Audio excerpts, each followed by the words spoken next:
It's time for Mornings at 8 with Jonathan Mark on AM 1480 WLEA. Well, yes, indeed, it is. Hi, and welcome to a frosty Monday morning. Actually, it's a beautiful day out there. Absolutely gorgeous. Just a little chilly. You know, I've really had it with this global warming. I really have. That's it. I'm done with it. I left the house about 45 minutes ago, and it was 21 in greater metropolitan Almond. 21. Brian, what's the temperature right now? 31. 31. Okay, it felt a little warmer. I don't know. At 21. Now, oddly enough, Saturday morning, I woke up crazy early in the morning as I normally do, and I looked outside, and even though it's dark, I said, you know, it kind of looks like it's snowing out there. It looked like snow. And I said, it can't be snowing. This is the end of April. It can't be snowing. And look, it is. It's snowing. I mean, it was snowing Saturday morning. As a matter of fact, it kind of snowed off and on all day on Saturday. So it was just a little brisk, a little unusual, I think, even though it is Western New York and you really don't know what you're going to get weather-wise in April. So Hot Dog Day, which was a big thing, big thing, always has been, in the village of Alfred, I think Hot Dog Day kind of rapidly became Cold Dog Day. I'm not sure about that, but it's a little colder than it was hotter. And we have on the line, right, just to tell us how things went in the village of Alfred, we have Alfred Village Police Chief Paul Griffin on the line. Paul, Chief? How you doing? Good. A little chilly, but it's okay. Yeah. Wow. Yes, it was. So how are you on this frosty morning? Not too bad. Not too bad. It was a good weekend. I was actually kind of surprised with the cold weather and snow. There was a really good turnout for Hot Dog Day this year. Really? Very nice, very nice. So a lot of people out there. There was. We had we usually kick it off with our parade. And, you know, when I was coming into work about 9 o'clock in the morning and I saw the snow in the air and how cold it was, I was thinking, this isn't going to be the best parade, but a lot of people turned out. A lot of people, we had a lot of people in the parade, and it started the day off right. And after that, actually the weather seemed to improve, and everything got a little bit better. So it was actually a pretty good hot dog day. Very good. You know, I remember this kind of dates me right here, but I do remember the first hot dog day. Okay, so that kind of dates me. And yes. I know a long time ago in the early 70s, it did get just a little rowdy on Hot Dog Day. It was a fun time. Everybody had a good time. Lots of hot dogs, lots of fun, but it did get a little rowdy. How was it this year? A little rowdy. It doesn't really change. I don't think it's changed much since then. This year, we've kind of upped our ante as far as law enforcement with Hot Dog Day over the last few years. I bring in the state police, the Allegheny County Sheriff's Department. We also have their dispatchers come over with the mobile command center. So we have probably more law enforcement in Alfred on Hot Dog Day than you see in the entire county the rest of the time. With our agency and the university police, there's already 2 police agencies in Alfred, and then we bring in 2 more. And AU Public Safety Department, they're manned by police officers, even though at that time they're not working as police officers, but they're all trained police officers also. So there's quite a bit of law enforcement. I think at one point we had about 28 officers here in Alfred for Hot Dog Day. Oh, wow. Yeah. You know, the idea is, I would imagine, I'm not sure, but the idea is you don't want to stop people from having fun, but you do want to keep a lid on things getting out of hand, I would imagine. Right. Exactly. A few years ago, before we really started bringing in a lot of officers, we had problems, and you could tell it was a problem. Our ambulance service was overtaxed on Hot Dog Weekend with the amount of calls they had, and they were bringing in outside ambulances. After we really started kind of buttoning down on the law enforcement end of it, I think Hot Dog Day, they only had 4 or 5 ambulance calls, and none of them were anything serious. I think quite a few of them were sign-offs, whereas before we would send so many people to the hospitals for alcohol overdoses that it was clogging up the local ERs at Jones and St. James, and it looked out of control because I think it was frankly getting out of control, and I think we brought this back down to where everybody's kind of having fun and it's not not getting too crazy anymore. We're speaking with Alfred Village PD Chief Paul Griffith, and he's telling us about how it went on Hot Dog Day on Saturday. So there weren't any really, let's say, negative events this weekend. Well, we always kind of have different calls on Hot Dog Day. Nothing that's nothing that was too out of control. We had nothing go too far sideways on us. Mm-hmm. We've of course we made arrests. We made quite a few arrests, which we're still compiling our numbers on that. There was a couple DWIs, but nothing too serious. We didn't have any big catastrophes. The biggest complaint I hear from the students is every time we turn around, there's a police car sitting there, which is exactly what we wanted. That's the idea. That's right. That's the idea. Now, how long have you been chief? I've been chief. This October will be 5 years. 5 years. And how long have you been with the Alfred PD? The total. Just over 20 years with the Alfred PD, and I worked for Hornell for a year. So I've been a police officer for 22 years. 22 years. Now, in the time that you have been in Alfred, have you noticed, I'm dying to hear this, have you noticed a change in the students over the years? Are they different now from, let's say, from where they were, let's say, 10, 15, or 20 years ago? Yes. They are different, and, there's difference in a lot of different ways. 20 years ago, if we showed up at a fight call, there'd be 20 guys out fighting in the street. They might get arrested for disorderly conduct, but by the end of the night, they're all buddies again and out drinking. Okay. Now, a lot of times, if we show up at a fight, it's 2 or 3 guys that beat another guy up. He's going to the hospital, and everybody's getting arrested for gang assault. Wow. That's kind of a difference in the way things go. The other thing we've noticed a lack of respect for any authority out of a lot of the students now, and I don't know if this is a cultural change or what, but these students will say things to myself and my officers that I would have never dreamed of saying to a police officer when I was in college. And the things that they said to us years ago. Now, on the other hand, breaking up parties up here over Hot Dog Weekend, I had an extreme amount of students coming up thanking us for our service and how great a job. Oh, wow. And stuff. So, there's it runs.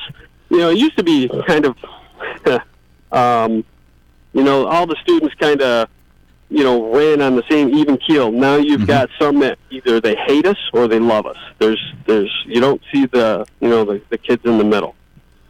Huh. Very, very, really interesting. We are not immune to cultural changes going on in the entire country.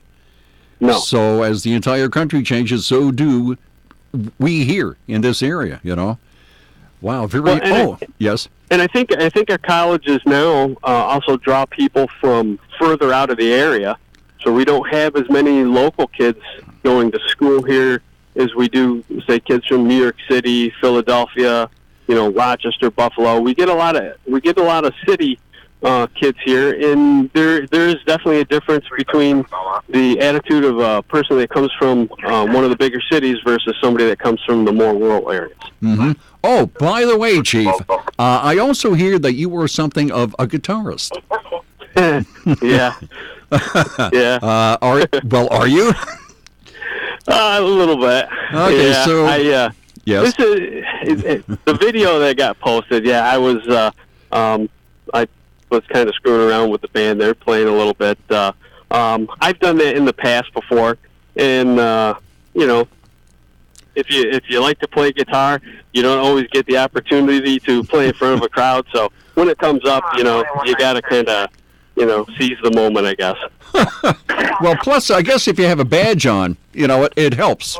Okay. Yeah, it's kind of hard for them to, when you say, "Hey, can I play your guitar?" It's kind of hard for them to tell you no. Well, Chief, it's been a real pleasure speaking with you. It really has. Pleasure's all mine. Well, thank you very much. And I guess Hot Dog Day was a big success. Very good. I would put this one down as being a success this year. Okay, good. Thank you very much. Thank you. Bye. Thanks. Wow, that was Alfred PD Chief Paul Griffith talking about how Hot Dog Day went. Always a big thing there. A lot of organizations benefit from the proceeds from Hot Dog Day. So everybody has a good time, or tries to have a good time. As you heard, there's a little bit of trouble here and there, but that's, you have a bunch of college kids in a group, all day, and, things might possibly happen. But on the other hand, I guess it went about as well as could possibly be expected. And as I said, a lot of people benefit from it. Okay, well, let me see. What else have we here? Oh, there was another event, big event on Saturday, except it was Saturday night. It was sports night. And where are we? It was the 46th annual sports night. Always a huge, this is majorly big in the city of Hornell. Matter of fact, there was a story in yesterday's Spectator where sports night chairman Mike Brewer was quoted as saying, well, in the first place, more than 350 attendees at the event. 350, that's really a lot of people. And he said, quote, people were still trying to buy tickets, but you have to cut it off eventually. He said, I bet we would have gotten 25 more people, but we had nowhere to put them and no meals to give them. 350 strong, that's pretty good. Well, yeah, I guess it is pretty good. Hornell always turns out majorly big time for the sports night, the 46th annual. And, of course, the proceeds benefit the Special Olympians and other youth programs in Hornell, so that's always a big, big deal. Okay, where are we here? Let me see. Oh, yes, that's right. My theory of days of the week. This is Monday. And I have a theory for every day of the week, the old-fashioned traditional work week, Monday through Friday. Of course, everybody knows that people work on Saturdays and people work on Sundays. We have law enforcement, we have emergency personnel, we have hospital employees, health care, the military, of course. The military doesn't take any time off. But every day, Monday through Friday, has a special flavor to it. And this being Monday, the first day, by the way, of the Mornings at 8 show. So I'm pretty happy about that. Monday, in my book, is unmistakably Monday. You cannot miss a Monday. Because on Monday, you can still kind of look back at what you did over the weekend, and assuming you had a nice weekend, you can still kind of draw on that. But the work week lies ahead of you, the entire work week. So Monday is unmistakably Monday, the start of the work week. Tuesday's a little different, because now you can't really draw on the weekend anymore because it's 2 days ago, and the only thing in front of you is the work week. So I think that Tuesday is, the best you could say about a Tuesday is at least it's not Monday again. That's the best you could say for a Tuesday. And then comes Wednesday. Now Wednesday, you're halfway through the week. So you can kind of see this light way over the horizon. Maybe the end of the week will be here at some point, so you're halfway through. And then comes Thursday. Now Thursday, there's the anticipation of Friday. So Thursday, you can kind of look upon Thursday as practically Friday. And then comes Friday. Finally Friday, the end of the week. So there we have my theory for each day of the week. And Monday is unmistakable. Have you ever heard of an 8:15? An 8:15 is an emergency that happens on a Monday morning when you walk in the door. And you haven't even gotten your jacket off. And you certainly haven't had time to make your first cup of coffee at work. And there's an emergency. This has got to be done immediately, if not sooner. So that's called an 8:15. In other words, as soon as you get in, you're not even ready to do anything yet, and bang, there's an emergency, and you have to take care of it even before your first cup of coffee. So that's an 8:15, and that occurs probably on Mondays. We're taking a break. Okay, we'll be back.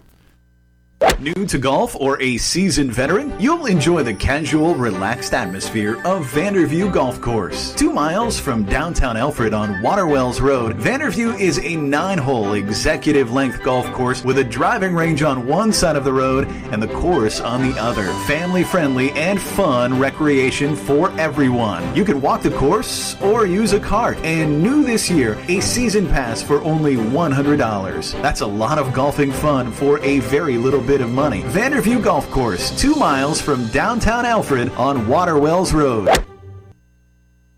Oh, we're back. Oh, that was quick.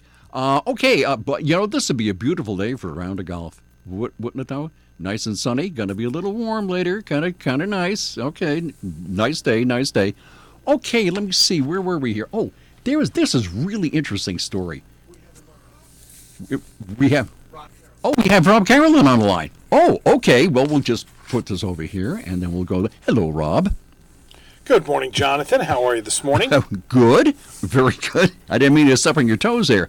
Oh, well, we have, what a weekend. Unbelievable. We had snow.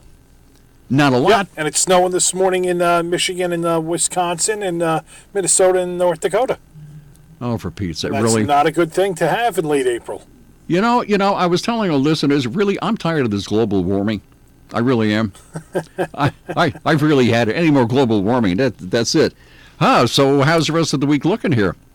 Well, it's looking wet. Unfortunately, today looks to be the sunniest stretch that we're seeing. In fact, Jonathan, we've got quite a bit of cloudiness right now from Jamestown up across Lake Huron and into Michigan. It's associated with an area of low pressure that's producing some heavy thunderstorms this morning down over portions of Missouri. This area of low pressure is going to lift our way.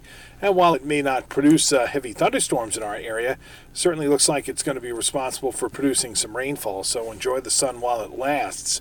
Weather-wise, for today, we're going to notice an increase in the cloudiness. But if you are headed to the golf course, the showers hold off until late today. Temperatures make their way up to about 50 to 55.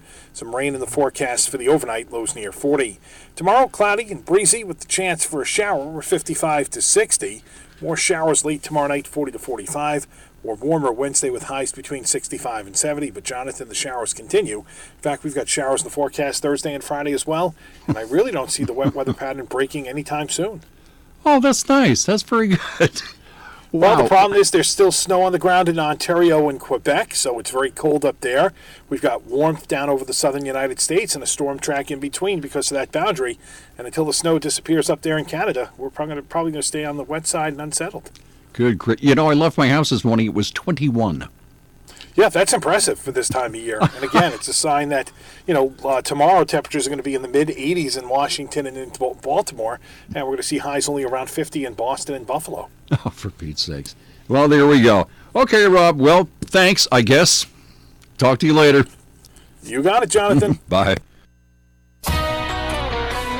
From the Fox Business Network. It turns out Boeing didn't tell Southwest Airlines when the carrier began flying 737 MAX jets that a standard safety feature had been deactivated. There have been 2 recent crashes of Boeing's 737 MAX. It was a good weekend for the Walt Disney Company. Its superhero epic Avengers Endgame became the first movie to gross more than $1 billion in its debut at the box office.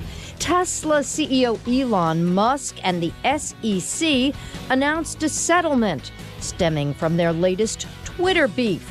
The two sides agree to now be more specific about exactly what types of statements Musk must have approved by lawyers before tweeting them. With the Fox Business Report, I'm Carol Zimmer.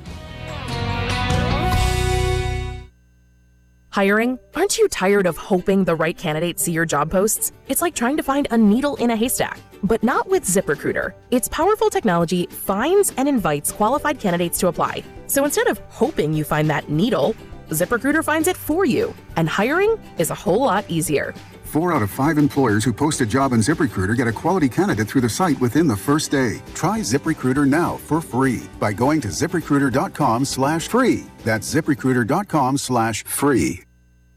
And back we are. I was, during the break there, I was doing a little research on hot dogs, as a matter of fact. And boy, do we eat a lot of hot dogs in this country. I mean, you're talking big, big consumption of hot dogs. Now, the hot dog season, I read here, is from Memorial Day to Labor Day, which doesn't exactly include Hot Dog Day in Alfred, but anyway, that's the hot dog season. Americans eat 7 billion hot dogs between Memorial Day and Labor Day. 7 billion. And that comes out to 818 every second. Every second from Memorial Day to Labor Day, people are eating hot dogs. 818 every second. Also, the average person consumes 65 hot dogs a year. And this is kind of interesting because you really wouldn't think this. But what city do you think consumes more hot dogs than any other city? Right. You'd think it'd be New York. Wrong. It's Los Angeles. More people eat more hot dogs in Los Angeles than anywhere else in the country. I don't know why that is, but that's how they do it. So you'd think it'd be New York, but no, it's Los Angeles. Now, I came across a really strange story this morning. I think it was on Drudge. Let me see. Yeah, it was on Drudge. Now, this is really weird. Nearly 300 people have died following the world's biggest ever single-day election, which took place this month in Indonesia. Not through protests or civil unrest, but exhaustion. I'm not making this up. Nearly 300 people died of exhaustion following an election.